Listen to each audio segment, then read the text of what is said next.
نے کیا فرمایا خوب اچھی طرح سمجھو. 73 فرقوں میں سے ایک جنت میں جائے گا. صحابہ نے پوچھا وہ کون سا ہوگا؟ تو آپ صلی اللہ علیہ وسلم نے اس فرقے کا نام بولتے کیوں نہیں بھائی؟ نہیں بتا، ورنہ حق اور باطل آپس میں کیا ہو جاتے؟ خلط. قیامت تک ہم یہی سوچتے رہتے کہ یہ والا جو نبی نے جو نام بتایا تھا وہ یہ والا ہے، یا وہ جیسے مسلم لیگ نون قاف میم آ گئی نا، سارے مسلم لیگ ہیں، کوئی نون بن گیا، کوئی کیا بن گیا، قاف. اب سچی مچی کی مسلم لیگ کون سی ہے؟ یہ جب تک سیاست میں آپ ماہر نہ ہو آپ کو تھوڑی پتہ چلے گا. تو ایسے ہی وہ نبی کوئی نام بتا دیتے تو سچی مچی کا وہ کون سا ہے وہ تھوڑی پتا. جو باطل ہوتے ہیں وہ پہلے نادرہ سے رجسٹریشن کروا دیتے اپنی جا کے. باطل لوگ تو ان چیزوں میں بہت آگے ہوتے ہیں. تو اس لیے آپ صلی اللہ علیہ وسلم نے ایک علامت بیان کی، بڑی زبردست علامت، دودھ کا دودھ پانی کا پانی کر دیا اس علامت نے. فرمایا ما انا علیہ و اصحابی، 73 فرقوں میں جو فرقہ میرے اور میرے ساتھیوں کے طریقے پر ہوگا وہ کیا ہوگا؟ جنت. آج باطل نے کیا کیا کہ صحابی کے لفظ ہی میں گڑبڑ شروع کر دی ہے. سمجھ رہے ہیں؟ ڈاکٹر نے آپ کو پرہیز بتایا کہ انڈا نہیں کھانا، آپ کو انڈا بہت پسند تھا، آپ نے انڈے کو کوئی نام دے دیا، آلو کہہ دیا، انڈے پہ موٹا موٹا لکھ دیا کیا یہ آلو ہے، ابال کے کھا گئے آپ. کہا ڈاکٹر نے انڈا کھانے سے منع کیا ہے جبکہ یہ انڈا نہیں ہے، یہ کیا ہے؟ آلو ہے. تو اب آپ اسے کیا قرآن و حدیث سے دلیل دو گے؟ ہیں بولتے کیوں نہیں؟ آپ اسے ڈکشنری اور لغت سے دلیل دو گے کہ ابے یہ ڈکشنری اٹھا کے دیکھ، اس میں انڈا بنا ہوا بھی ہے، اٹ از کالڈ انڈا. بتاؤ گے نا کہ یار اردو میں انڈا اسے کہتے ہیں، ایسی نہیں مانے گا نا. اس میں لکھا ہوگا انڈا اس چیز کو کہتے ہیں جو مرغی سے ایک سفید رنگ کا نکلتا ہے. ہو سکتا ہے کوئی گلابی انڈا لا کے دکھا دے وہ کہ یہ تو سفید نہیں، یہ کیا ہے؟ گلابی ہے. تو آپ کیا کرو گے؟ آپ ایسی ڈکشنری خریدو گے جس میں چیزوں کے ساتھ ان کی تصویریں بنی ہوئی ہوتی ہیں، تو انڈا بنا ہوا ہوگا. اب اگر وہ یہ کہے کہ میں اس ڈیفینیشن کو نہیں مانتا تو اس کا مطلب بھائی تو اپنی جان کا دشمن ہے، تو کھاتا رہے انڈے مرے گا. آج صحابہ کے دشمن نے صحابی کی ڈیفینیشن کو کیا کر دیا؟ بولو بھائی، چینج. دیکھو یہ حدیث بڑی جامع ہے، بہت جامع حدیث ہے، اس سے تمام قسم کے فرقوں کا دودھ اور پانی کا پانی ہو جاتا ہے. سب سے پہلے فرمایا ما انا علیہ، جس پر میں ہوں. یہاں سے بات کیوں نہیں شروع کی جس پر جو قرآن پہ چلے گا؟ اس لیے کہ جتنے باطل فرقے ہیں ان میں بہت سے ایسے ہیں جو حدیث کے منکر ہیں. یہ قرآن تو ایک ایسی جگہ ہے جس کا کوئی بھی انکار نہیں کرتا، یہاں آ کے سارے کیا ہو جاتے ہیں؟ جمع ہو جاتے ہیں. کیونکہ یہ اسلام کے اندر ہی ہوں گے نا 73، تو ہر شخص لیبل اسلام کا لگائے گا، تو اسلام کے لیبل کے لیے اسے سب سے پہلے سہارا قرآن سے لینا پڑے گا. ویسے تو اصل یہی ہے کہ جو قرآن و سنت پہ چلتا ہو، لیکن نبی صلی اللہ علیہ وسلم نے یہاں یہ تعبیر اختیار نہیں کی ہے، کیونکہ آپ یہاں باطل کو حق سے کیا کر رہے ہیں؟ چھانٹ رہے ہیں. اس کے لیے اگر قرآن کا آپ حوالہ دے دیتے کہ جو قرآن پہ چلے گا، تو باطل لوگ سب سے زیادہ قرآن کر رہے ہوتے ہیں آج کل، ہر آیت کا حوالہ، ہر آیت کا نمبر اور ریفرنس. اور اس جو قرآن کے ماہر نہیں ہیں تو ایسے لوگوں کے لیے ان کو بیوقوف بنانا آسان ہوتا ہے. تو اس لیے آپ نے سب سے پہلی علامت بیان کی ما انا علیہ، جس پر کون ہے؟ میں ہوں. کیا مطلب؟ قرآن کی ایسی تشریح اگر کوئی کرتا ہے کہ جس پر میں نہیں ہوں، اس تشریح کو دیوار پہ مار دینا. آمدی صاحب کی قرآن کی درجنوں ایسی تفسیریں انہوں نے کی ہیں جو رسول اللہ صلی اللہ علیہ وسلم جس پر بولو بھائی نہیں تھے. منکرین حدیث پرویزی فرقہ وہ سرے سے حدیث کو حجت مانتا ہی نہیں ہے، لہذا وہ تمام لوگ اس حدیث سے کیا ہو گئے؟ باہر نکل گئے. دوسری بات آپ نے فرمائی وَأَصْحَابِي، بعض لوگ ایسے آئیں گے جو میری حدیث کو مانیں گے لیکن اس کی تشریح ایسی کریں گے جس پر میرے صحابہ، بول لو کیا ہو گیا یار، نہیں تھے. تبھی ہم ہر حدیث میں دیکھتے ہیں کہ صحابہ نے اس پر کیسے عمل کیا. یہ جو آج کل ایک مزاج چل پڑا ہے نا کہ حدیث کا ریفرنس، یہ کافی نہیں ہے. یہ ایسا ہی ہے جیسے منکرین حدیث قرآن کا ریفرنس دے رہے ہوتے ہیں، حدیث کو کہاں لگا دیتے ہیں؟ سائڈ پہ، اور فنڈر گیری شروع کر دیتے ہیں کہ یار ہم تو ہر بات قرآن سے کرتے ہیں. جس کو حدیث کا نہیں پتا وہ ان کی باتوں میں آ جاتا ہے. تو یاد رکھو، اسی طرح بعض لوگ حدیثوں کے ریفرنس یاد کر کے بیٹھے ہوئے ہیں لیکن صحابہ کو کیا کر دیتے ہیں؟ سائڈ پہ.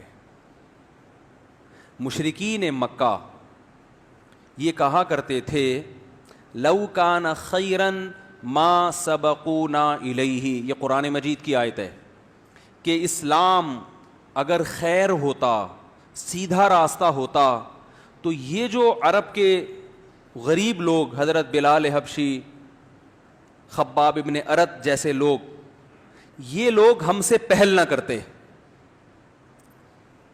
یعنی ہم قوم کے سردار ہیں، ہم تو ہر خیر میں سب سے آگے ہوتے ہیں. تو یہ ابو بکر، عمر، عثمان، علی رضی اللہ عنہم، یہ جو صحابہ ہیں نا، یہ ہم سے پہلے اس طرف چلے گئے، یہ اس کی علامت ہے، یہ خیر کا کام نہیں ہے. کیونکہ ہم تو عرب کے سردار ہیں، ہم تو بڑے لوگ ہیں، ہر خیر میں ہم پہلے آگے ہوتے ہیں. تو ہمارا پیچھے ہونا خود اس کی علامت ہے کہ یہ کام کیا ہے، جس راستے پہ یہ چل رہے ہیں یہ غلط ہے. نہیں آ رہی بات؟ یہ ان کا عقیدہ تھا. ہمارا عقیدہ کیا ہے؟ اگر کوئی خیر کی چیز ہوتی، وہ کہتے تھے ما سبقونا، ہم کہتے تھے لسبقونا، لام تاکید کے لیے. اگر کوئی خیر کی چیز ہے تو صحابہ یقیناً ہم سے پہل کرتے. نہیں کی اس کا مطلب اس میں خیر نہیں ہے. یہ قرآن و حدیث کے نام پہ بیوقوف بنایا جا رہا ہے. بہت مشکل ہے بھائی، بہت مشکل ہے. اس زمانے میں بات سمجھانا پولیس والوں کو بھی بہت مشکل ہے. تو پولیس سے پولیس کیسے سمجھائے گی آپ؟ تو آپ بتاؤ، مشرکین مکہ والا عقیدہ رکھتے ہو یا قرآن و سنت والا؟ مشرکین مکہ کہتے تھے کہ اگر اس میں خیر ہوتی تو یہ ہم سے پہلے نہ جاتے. قرآن نے مشرکین کے اس قول کو رد کرنے کے لیے بیان کیا. اس کا مطلب قرآن بزبان حال یہ کہہ رہا ہے کہ ان کا پہل کرنا اس کی علامت ہے کہ یہ کیا ہے؟ خیر ہے. بہت سی حدیثیں اس وجہ سے رد کر دی جاتی ہیں کہ صحابہ نے اس پر عمل نہیں کیا. میں مثالیں دیتا ہوں. نبی صلی اللہ علیہ وسلم نے قبر پہ شاخ لگائی کہ جب تک یہ شاخ ہری ہے عذاب قبر نہیں ہوگا. علماء کہتے ہیں عام آدمی کے لیے یہ عمل سنت، بولو بھائی، نہیں ہے. کیونکہ صحابہ نے کبھی نہیں ملتا کہ کسی قبر پہ کیا لگائی ہو؟ شاخ. یہ اگر سنت عمل ہوتا، خیر کا کام ہوتا، تو ابو بکر کرتے، عمر کرتے، عثمان کرتے، علی کرتے، ابن مسعود کرتے، ابو ہریرہ کرتے، معاذ ابن جبل کرتے، ابن عباس کرتے. نہیں کیا، اس کا مطلب یہ عمل سنت نہیں ہے.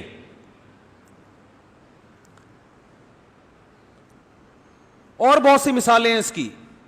شب برات کے موقع پہ 15ویں شعبان کو لوگ کہتے ہیں قبرستان جانا سنت ہے. ہماری تحقیق میں بالکل بھی سنت نہیں ہے، نہ تو نبی صلی اللہ علیہ وسلم سے ثابت اور نہ صحابہ سے. اس بارے میں ایک بہت ضعیف روایت پیش کی جاتی ہے، جس کی پوری سند پہ میں نے ایک دفعہ آڈیو ریکارڈنگ کروائی تھی. فرض کر لو وہ حدیث صحیح ہے، ہم اگر مان لیتے ہیں کہ نبی 15ویں شعبان کی رات کو قبرستان گئے، فرض کر لو، پھر بھی یہ عمل سنت نہیں ہے.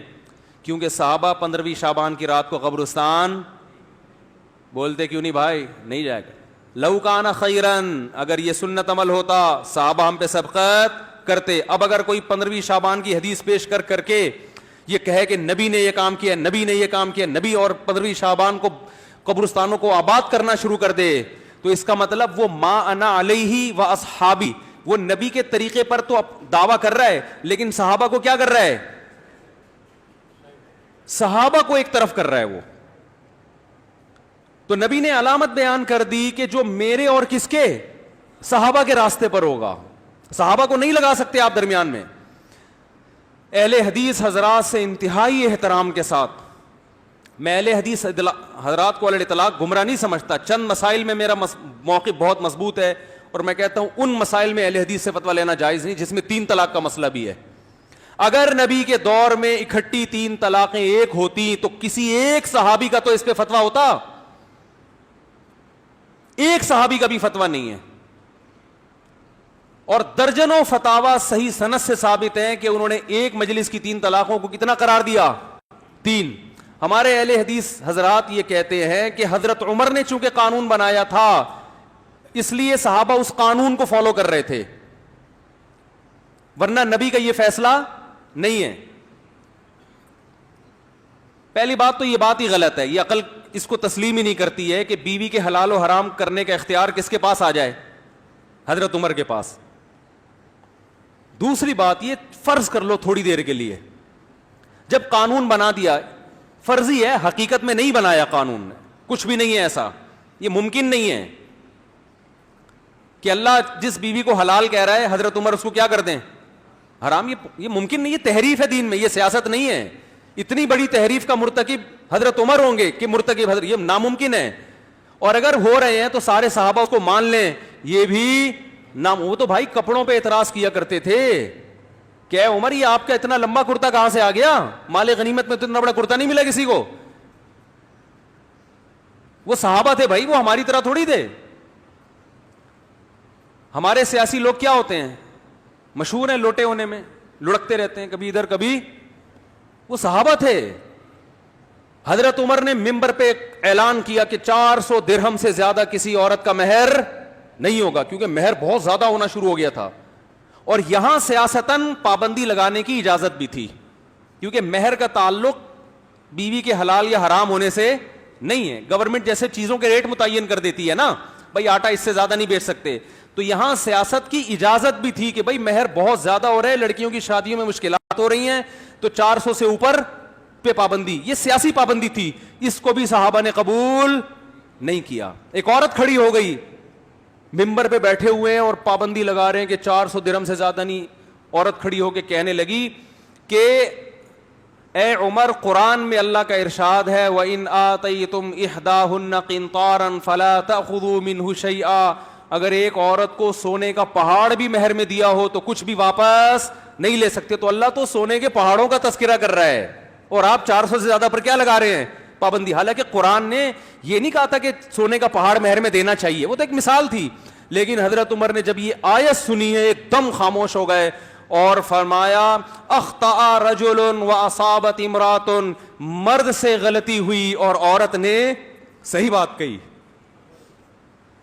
اور مرد بھی کون, جو خلیفۃ المسلمین ہے, فرمایا وہ غلطی کر رہا ہے اور ایک عورت کیا کہہ رہی ہے, وہ حق بات کر رہی ہے. فوراً رجوع کر لیا اپنے اس فیصلے سے. تو بتاؤ حضرت عمر اگر 3 طلاقوں پہ پابند کہتے کہ 3 ہی ہوں گی تو 20 عورتیں کھڑی ہو جاتی کہ ہمارے میاں نے جب 3 دی ہیں اور ہوئی 1 ہے, اور قرآن کہہ رہا ہے کہ اکٹھی 3 ایک ہوتی ہیں, حالانکہ کہہ نہیں رہا لیکن خود ہی فرض کر لیا کہ کہہ رہا ہے, تو آپ کون ہوتے ہیں ہمیں اپنے شوہروں پر حرام کرنے والے, ہمارے گھر اجاڑنے والے؟ ایک صحابی نہیں کھڑا ہوا, کھڑے ہوئے نہ کوئی عورت, کوئی بھی نہیں. تو اس کا مطلب ہے میرے بھائی یہ ما انا علیہ و اصحابی میں سے اصحاب کو کیا کیا جا رہا ہے؟ 3 طلاق کے مسئلے میں آپ اصحاب رسول کو کیا کر رہے ہو؟ ایک طرف کر رہے ہو. تو یہ بہت بڑا مسئلہ